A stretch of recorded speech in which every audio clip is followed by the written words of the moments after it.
एक बुजुर्ग फरमाते हैं कि हम हज करने गए। वो बयान करते हैं कि मैंने देखा कि बैतुल्लाह में एक मौलवी साहब रोज़ाना कुरान पाक की इन आयात की तशरीह किया करते थे, जिनका तर्जमा ये है कि माँ बाप के साथ नेक सलूक करो। अगर इनमें से कोई एक या दोनों तुम्हारे पास बूढ़े होकर रहें तो इन्हें किसी मौके पर भी उफ तक ना कहो और ना इन्हें झड़कर जवाब दो, बल्कि इनके साथ एहतराम और अदब के साथ बात करो। नरमी और रहम के साथ इनके सामने झुके रहो और दुआ किया करो कि ऐ परवरदिगार, इन पर रहम फरमा जिस तरह उन्होंने रहमत और शफ़क़त के साथ बचपन में मुझे पाला था। और बाज़ वक्त बयान करते करते इनकी आवाज़ लरसने कांपने लगती और अल्फाज रुक रुक कर ज़बान से निकलती और आंखों से आंसू की लड़ियाँ बहने लगती। मैंने अपने साथियों की तरफ देखा तो वो भी मेरी तरह सब हैरत ज़दा हैं कि आखिर इन आयात कुरानी की तशरीह में मौलवी साहब पर इस कदर गरियाज़ारी क्यों तारी हो जाती है। इसकी इनसे ज़रूर वजह दरियाफ़्त करनी चाहिए ताकि हमें भी कुछ नसीहत हासिल हो। लिहाजा जब वाज़ ख़त्म हो चुका तो हमने इनको चाय पीने के लिए कहा। हमारे ज़्यादा इसरार करने से मौलवी साहब मान गए। हम हर शरीफ से बाहर निकल के एक होटल में चाय पीने बैठ गए। हज के दिनों में हम शरीफ के आसपास जितने होटल होते हैं वो अक्सर दिन रात ही खुले रहते हैं। गर्ज हम फिर एक होटल में जाकर चाय पीने लगे और बातें करने लगे। बातों बातों में हमने मौलवी साहब से पूछा, मौलाना साहब कि आप हमें इतना फरमाएंगे और इस पर वजाहत के साथ रोशनी डालेंगे कि इन आयात इलाही की तशरीह में जनाब इतने मकीन और सफदा क्यों होते हैं। तो मौलाना साहब ने इस तरह से अपना वाक़या बयान करना शुरू किया कि मैं कलकत्ता के करीब एक गाँव का रहने वाला हूँ। मेरे वालिदैन शहर में रहते थे और मेरे वालिद एक प्राइवेट कारखाने में मुलाजिम थे। पढ़े लिखे तो मामूली से थे लेकिन नहायत नेक और खुदातरस आदमी थे। मेरी उम्र अभी 4 साल ही की थी कि मुझे इस्लामी स्कूल में दाखिल करा दिया गया। मेरे वालिदैन मुझे दीनी इल्म की तालीम दिलाना चाहते थे, इसलिए मैंने 18 साल की उम्र में अरबी ज़बान सीख ली। मैं दीनी तालीम के दौरान अंग्रेज़ी भी पढ़ता था और वालिद साहब के एक दोस्त के मदरसे से मैंने मैट्रिक यानी 10वीं जमात के इम्तिहान पास कर लिया। मेरी ख्वाहिश अफसर बनने की थी। मैंने अपने वालिद से इसका जिक्र किया। वालिद साहब को इस ज़माने में नौकरी के 200 रुपये मिलते थे, जिनसे पूरे घर का खर्च चलाना पड़ता था और आइंदा के लिए फ़िक्र करनी थी। मेरे वालिद साहब का ये ख्याल था कि मैं कोई मुलाजमत कर लूँ ताकि घर का इंतज़ाम संभालने में आसानी हो, लेकिन मेरा पक्का इरादा कॉलेज में दाखिल होने का हो चुका था। मैंने वालिद साहब की बेहद खुशामद की, उनको मनाया। आखिरकार वालिद साहब राज़ी हो गए। मैंने कॉलेज में दाखिला ले लिया। मेरी वालदा बड़ी ख्वाहिशा और सलीकामंद थी। अपने खाली वक्त में वो मोमबत्तियाँ बनाकर अच्छे खासे पैसे हासिल कर लेती। इस तरह इनको मेहनत तो बहुत करनी पड़ती, लेकिन वो मेरी सब ज़रूरियात पूरी कर लेती। नहीं तो वालिद साहब दे देते थे और दूसरी ज़रूरियात के लिए मेरी वालदा मुझे चुपके से रुपए भेज देती। मुझे मालूम था कि वालिद साहब भी मेरे अखराजात और दूसरे भाइयों की तालीम और तरबियत के लिए ड्यूटी से ज़्यादा वो यानी कि ओवर टाइम काम करते थे। इस तरह इनको ज़्यादा पैसे हासिल हो जाते, हमारा खर्च चलता रहा।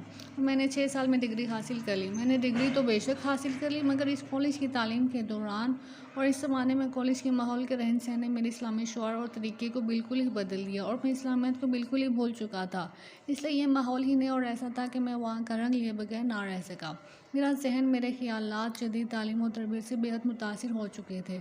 अब कैसा दीन और कैसे दीन की बातों पर चलना, कैसी नमाज, कैसा रोज़ा रखना, मेरे हालात और ख़यालात सभी बदल चुके थे। मैंने छठे साल पूरे कॉलेज में अव्वल नंबर की कामयाबी हासिल की, इसलिए दरख्वास्त देने पर मुझे इस कॉलेज में मुलाजमत मिल गई और मैं 350 माहवार तनख्वाह पाने लगा। चंद सालों में मेरी तनख्वाह 500 रुपया माहवार हो गई।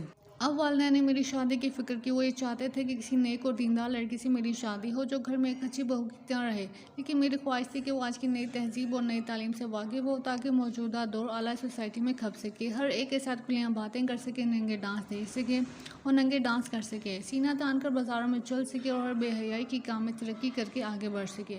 लिहाजा मैंने अपनी पसंद का जिक्र अपनी माँ के ज़रिए से अपने वालिद साहब से कर दिया, लेकिन उन्होंने पसंद ना किया, बुरा माना। लेकिन मुझे नई रोशनी के सिवा कुछ दिखाई ही नहीं देता था। ऐसा भूत सर पर सवार था कि कहाँ का खुदा का खौफ, कहाँ का दीन का शौक, ना कुरान मजीद से मोहब्बत, ना नबी करीम सल्लल्लाहु अलैहि वसल्लम से उल्फत। हर तरफ से नफ्स और शैतान ने पूरी तरह से रंग चढ़ा दिया और मैं अपनी सिर पर कायम रहा। माँ बाप की बात किसी तरह भी मेरी अक्ल में ना आती थी, ना ही मैं मानने के लिए तैयार था। बहरहाल मैंने अपने वालिदैन को बार बार इसरार करके राज़ी कर लिया। वो मेरे इसरार से राज़ी हो गए, शायद इस वजह से कि उन्हें अंदेशा था कि अगर वो इनकार कर दें तो शायद मैं अपनी मनमानी करूँ।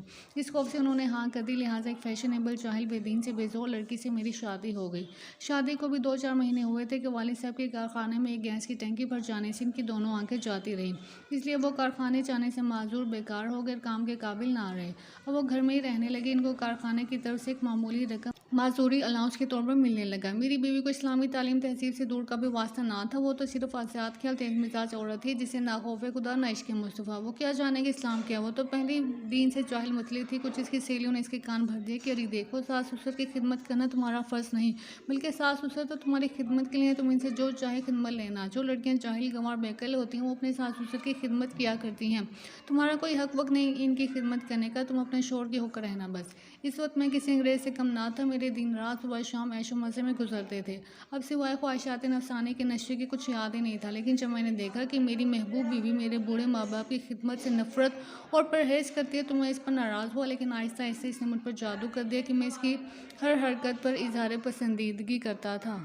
मैं इसकी तलख मिजाजी और डांट डपट को बुरा जानता था। ख्वाह मेरे सामने मेरे वालिदैन को कुछ भी बुरा भला कहती रहती, लेकिन मेरे कान पर जूं ना रेंगती और मुझे ज़रा भर भी एहसास और बुरा मालूम ना होता था। वो मेरे वालिदैन पर आए दिन तरह तरह के इल्ज़ाम लगाने लगी, लेकिन क्या करता। मैं सिर्फ नफ्स का बंदा बनकर रह गया था।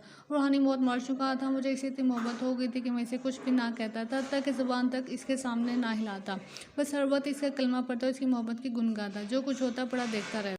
प्यारे वालिदैन ने बेबस और मजबूर लाचार नेहायत तंग आकर मुझसे फरियाद और शिकायत की। आह मेरी बदबख्ती, तो मैंने कहकर टाल दिया कि आपको गलत फहमी है, मेरी बीवी ऐसी नहीं है। वो बड़ी अक्लमंद और साहिब सलीका है, आपकी अकल ठीक नहीं है। एक रोज़ की बात है कि वालिद साहब रात को किसी ज़रूरत से पानी लेने के लिए उठे तो नबीना तो थे ही कि एक स्टूल से टकरा गए और स्टूल पर दूध का बर्तन रखा था वो ज़मीन पर गिर गया और सारा दूध ज़मीन पर उलट गया। बस फिर क्या था, बेगम साहबा उठी, उनको बहुत बुरी तरह ललकारा। तुम्हें शर्म नहीं आती, चोरी करते हुए छोटे मुन्ने का दूध रखा हुआ चाहते हो चुपके से खुद पी लूँ। खबरदार आइंदा ऐसी हरकत की, अच्छी तरह दूध पीने का मज़ा चखा दूंगी। मेरी दुखी वालदा भी जाग रही थी। उन्होंने बड़ी नरम आवाज़ से कहा कि नहीं बेटी, ऐसा ना कहो, ये तो पानी पीने उठे थे, सामने स्टूल था, दूध का बर्तन गिर गया। चुप रह बुढ़ी, अलग की बातें बनाने और तावीलें करने। मुझे पढ़ाती है तुझे कुछ तमीज़ भी है बात करने की। बुद्धि मैं तुझसे निमटूंगी, देख तो सही, जब मैं तेरी भी खबर लूँगी। दूर रहो मेरे से, खबरदार आइंदा जो मेरे सामने बड़बड़ाई। तेरी अकल खिसिया गई है, कहती है ऐसा ना कहो, स्टूल से टकरा गए। मैं जानती हूँ इन्हें चोरी से खाने पीने की आदत है। तो गर्ज से मेरी बीवी ने इन्हें बहुत ही बुरी तरह से झिड़का और डांट डपट की और मैं पड़ा पड़ा ये सब कुछ देखता रहा। लेकिन मैंने बीवी को ना रोका, बल्कि इसे एक लफ्ज़ भी नहीं कहा तो ये इनसे क्या कहती और क्यों कहती है, इसे टोका तक नहीं। थोड़े दिनों के बाद एक दिन मेरे मामू आए और मेरे वालिद और वालिदा को अपने साथ ले गए। बीवी कहीं बाहर गई हुई थी। जब इसे आने पर पता लगा तो इसने इत्मीनान का सांस लिया कि शुक्र है सर से बोझ उतरा और कहा कि अच्छा हुआ रोज़ रोज़ की किलकिल से निजात मिली। इस वाक़े को 3 साल गुजर गए और एक बच्चे की पैदाइश के बाद मेरी बीवी का इंतकाल हो गया। बस मेरे लिए बहुत ही मुसीबत का सामना था। बीवी का मरना क्या था, मेरी ज़िंदगी सुनसान हो गई और अक्सर मैं खोया खोया सा रहने लगा। मेरे एक बहुत ही मुखलिस दोस्त थे, उन्होंने जल्द ही गरीब घराने में मेरी शादी करा दी और ये मेरी बीवी हाफ़िज़ कुरान, नहायत ही नमाज रोज़ा और कुरान मजीद की तिलावत की पाबंद, बड़ी ही दीनदार और मेरी हर तरह से फर्मा बरदार थी। वो अभी जिंदा और मेरे घर आबाद है। जब मैं फ़िक्र आखिरत से बेफिक्र होकर बिस्तर पर पड़ा खेलों के मैच देखकर ज़िंदगी के बेहतरीन वक्त ज़ाया कर रहा होता हूँ, जिसकी मुझसे बाज़पुरस क़यामत के दिन की जाएगी, तो वो कुरान मजीद की तिलावत में मशगूल होती है। एक दिन की बात है कि मैं चारपाई पर बैठा था, बीवी कुरान मजीद की तिलावत कर रही थी कि अचानक वो इस आयत पर पहुँची कि जिसकी तिलावत और तशरीह रोज़ाना आप मुझसे सुना करते हैं।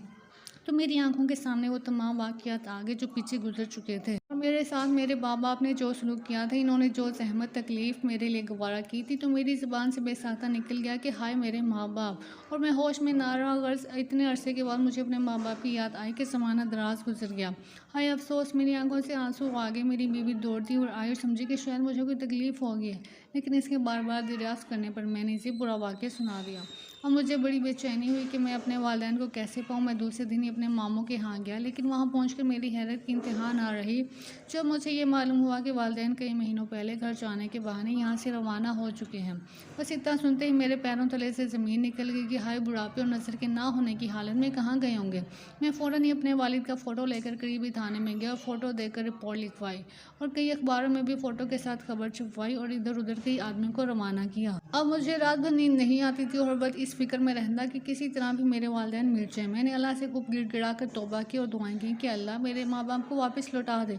तीसरे रोज़ एक पुलिस वाला आया और इसने मुझे बताया कि जो शक्ल आपने लिखवाई थी बिल्कुल इसी मिलती जुलती शक्ल का एक बूढ़ा आदमी एक कब्र पर बैठा फातिहा पढ़ रहा था। मैं दौड़ता हुआ कब्रिस्तान पहुंचा तो मालूम हुआ कि वो मेरे चचा थे। मैं इनके कदमों में गिर पड़ा और अपने वालिदैन को दरियाफ्त करने लगा। चचा ने नज़र उठाई और दो सामने वाली कब्रों को मुखातिब करके पुकारा, कहा, भाई अकरम और भाभी ज़ुबैदा, देखो तुम्हारा लाडला अफसर आया है।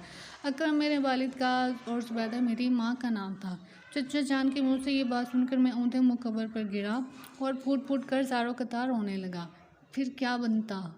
बस इतना कहकर मौलाना साहब खामोश हो गए तो मैंने मौलाना साहब की तरफ देखा तो इनकी आंखों से आंसू जारी थे। तो दोस्तों, अब पछताए क्या हो जब चिड़िया चुग गई खेत। हमारी ज़िंदगी में माँ बाप का मकाम बहुत ही ऊंचा है। जिसने अपने माँ बाप की खिदमत कर ली वो दुनिया और आखिरत दोनों में कामयाबी पाएगा। तो हमें चाहिए कि हम अपनी ताकत से बढ़कर अपने माँ बाप की खिदमत करें। तो अल्लाह ताला हम सबको अपने वालिद की खिदमत करने की तौफीक अता फ़रमाए। आमीन सुम्मा आमीन।